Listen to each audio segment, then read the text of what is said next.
Cricket বোর্ডের নির্বাচনে সরকারের যে হস্তক্ষেপ, ক্রীড়া উপদেষ্টা যে সরাসরি তিনি যে হস্তক্ষেপ করেছেন এবং সেটার প্রত্যেকটি প্রমাণ রয়েছে। এবং আমি শুনে অবাক হয়েছি যে ক্রীড়া উপদেষ্টা বিভিন্ন কাউন্সিলরদেরকে ডেকে তিনি নিজে থ্রেট করেছেন যে তিনি কালকে যাতে নির্বাচনে যাতে ভোট করে।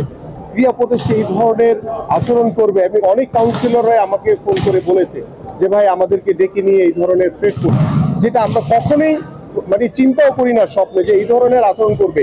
যে ক্রিকেট বোর্ড হচ্ছে বাংলাদেশের সবার, এখানে ক্রিকেট বোর্ড কারো ব্যক্তির না।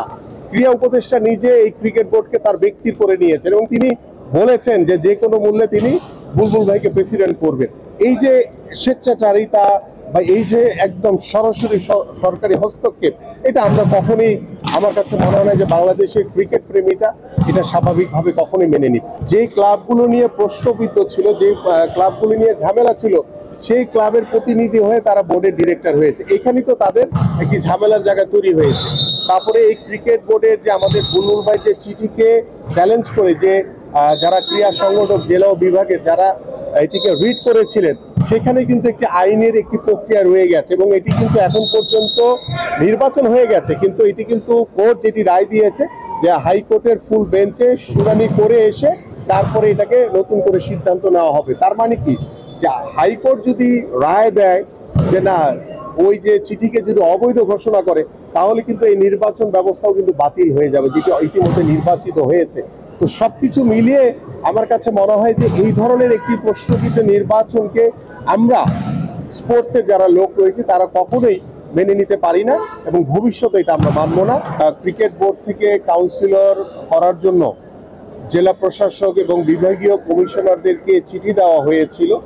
তখন জেলা প্রশাসক এবং বিভাগীয় কমিশনাররা তারা গঠনতন্ত্র অনুযায়ী তারা বিভিন্ন বিভাগ এবং জেলা থেকে তারা কাউন্সিলর পাঠিয়েছিলেন এবং পরবর্তীতে আমরা নির্বাচন কমিশনার গঠন হওয়ার পরে দেখলাম যে 18 তারিখ আমাদের বর্তমান যিনি প্রেসিডেন্ট রয়েছেন বুলবুল ভাই, তিনি একটি চিঠি দিয়ে যে অ্যাডহক কমিটির ভিতর থেকে কাউন্সিলর করতে হবে এবং সেটি আমি যতটুকু জানি যে গঠনতন্ত্র অনুযায়ী জেলা প্রশাসক এবং বিভাগীয় কমিশনার তারা চাইলে তারা ওই অ্যাডহক কমিটি কিংবা বাইরে থেকে দেওয়ার মতো এখতিয়ার তাদের রয়েছে।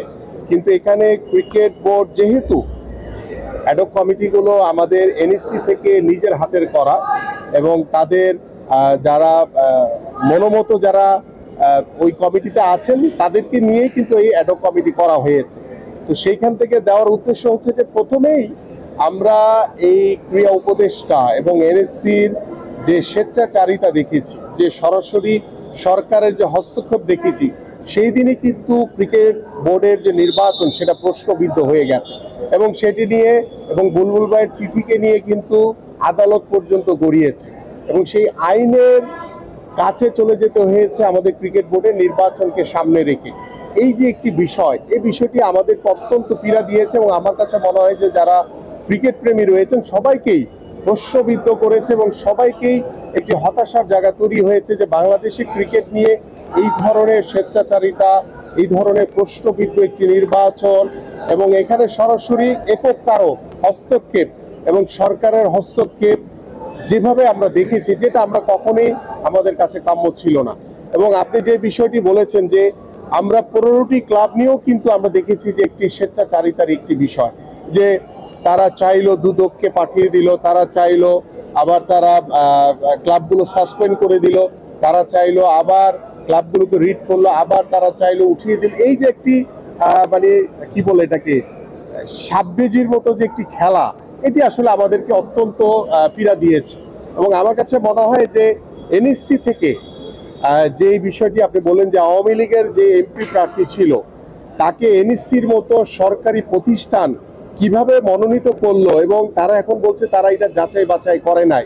এখানেই বোঝা যায় যে এখানে এককভাবে কারো হস্তক্ষেপে এটা নির্ধারিত হয়েছিল এবং এককভাবে তার হস্তক্ষেপের কারণে এই বিষয়টি নিয়ে কেউ হয়তো বা তখন কথা বলেনি। যখন এটি গণমাধ্যমে এসছে তখন গিয়ে তাদের টনক নড়েছে, এখন তারা বলছে যে তারা বিষয়টি অবগত ছিল না।